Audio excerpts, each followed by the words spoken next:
People like you don't get to park here. I'm calling the police. Ma'am, I'm a judge. My name's on the damn sign. It began with a moment of arrogance so bold, even the cameras seemed to focus in disbelief.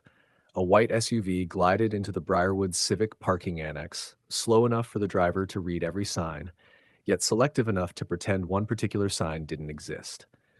Carla Whitmore stepped out, sunglasses on, chin high, staring directly at the bold metal plaque that said, "Reserved for Judge Philip Richards." She didn't just ignore it. She smirked at it, like rules were beneath her. Then she locked her car and strutted toward the courthouse as if claiming territory she believed she deserved. And moments later, the man whose name stood on that sign quietly arrived. Philip Richards moved with a calm humility that made people underestimate him. A simple navy jacket, a soft expression, nothing about him announced the authority he carried. He approached politely, the way a patient man handles an inconvenience he's met far too many times. "Ma'am, excuse me," he said, voice steady. "That spot is actually reserved for me." Carla turned slowly. Her stare sharpened, and then the racism spilled out like poison. She scoffed, stepped closer, and snapped, "You, this space? Don't make me laugh. These reserved spots are for important people. Not whatever you are." Her voice was sharp enough to cut concrete. She accused him of lying, of pretending to be someone he wasn't, and shouted loud enough for the courthouse staff inside to pause. But what she didn't know, what she couldn't know, was that every second of her tantrum was being captured by the courthouse CCTV above her meltdown. Footage that would later expose her. Footage that would cost her far more than a parking space. Footage that would turn the woman who thought she owned the lot into a national cautionary tale. Before we continue, welcome to Voices Unchained, where arrogance gets exposed and truth speaks louder than prejudice. Tap like, drop your location, and subscribe so you never miss the next story. Carla didn't lower her voice. If anything, she raised it, whipping out her phone and recording Philip as if he were the aggressor. "Step away from me," she barked, circling him. "You people always want something that doesn't belong to you." Philip didn't move, didn't flinch. He simply kept his hands visible, breathing calmly, watching a woman who only saw the color of his skin. Her shouting bled through the courthouse windows. Officers inside exchanged looks and stepped outside. Carla continued, "You think I'm stupid? You think I don't know how things work around here? Judges don't look like that. Nice try. Pick another story to scam someone with." Philip said nothing. Quietly, he recorded her back. Her fury spiked. "Oh, that's cute. You think recording me will make you look innocent?" She pointed aggressively at him. "You're harassing me. I have every right to stand here. You should leave before I call real security." The irony drifted through the air like smoke, because as she said the words, security had already stepped outside.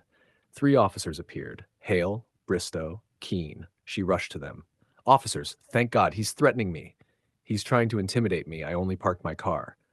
Officer Hale looked at Philip, then at the sign behind him, then at her. "Ma'am, this spot is reserved." "For who?" she asked.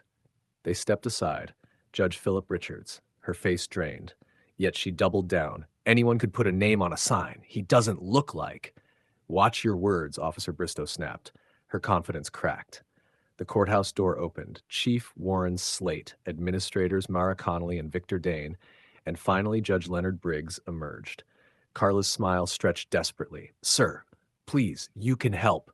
This man is pretending to be someone he's not. He tried to intimidate me into leaving, and I'm just trying to park." Judge Briggs walked past her without acknowledgement. "Philip," he said, "everything all right?" Carla stammered. But how do you know him?" she blurted out, voice cracking. Judge Briggs finally turned to her, his gaze slicing through the air like a blade. "Ma'am," he said coldly, "I've worked alongside Judge Richards for 12 years. She froze. Her breath hitched. A soft, strangled noise caught in her throat.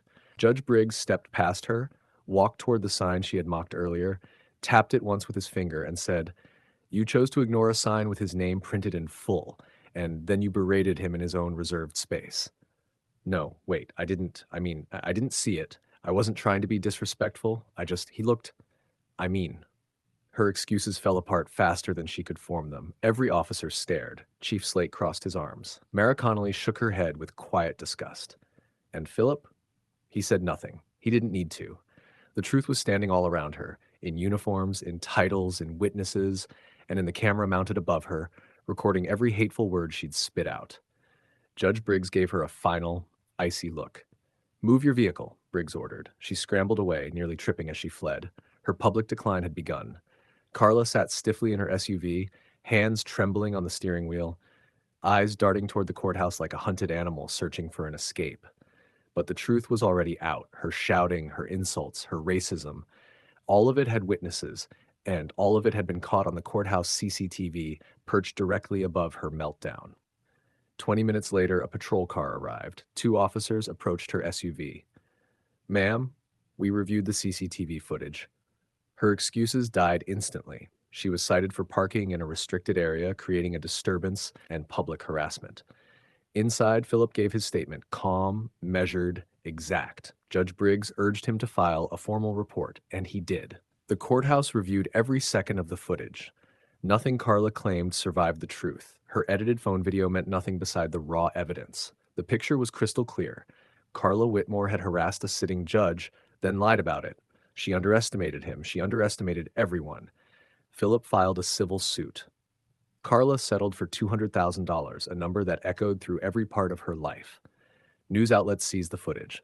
Headlines spread, "Woman harasses judge in his own parking spot, pays $200,000 settlement." CCTV exposes racist confrontation. Her employer fired her. Friends distanced themselves. Neighbors avoided her. Clips of her screaming replayed endlessly online. Her name became synonymous with entitled downfall. Meanwhile, Philip carried on with quiet dignity. No boasting, no anger. He simply returned to work, respected more than ever. The courthouse implemented new training and signage, not because Philip demanded it, but because his conduct inspired it. Carla thought the settlement would be the end of it. Pay the $200,000, lie low for a few months, let people forget. But the world didn't forget. Not this time. Carla learned a brutal truth.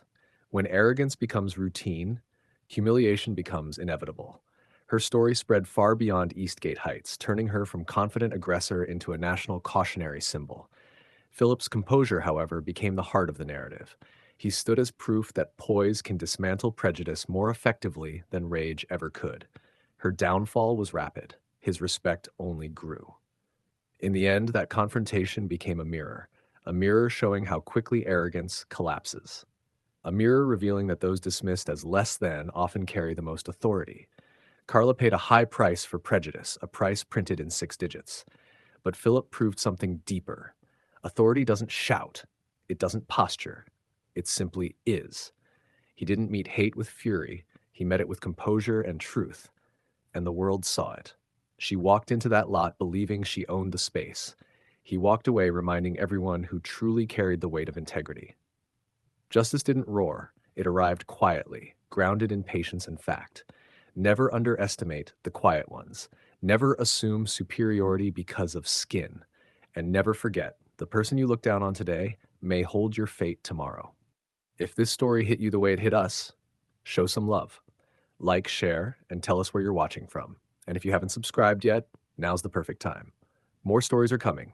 More truth. More justice. More voices finally breaking free. Stay tuned. You won't want to miss what's next.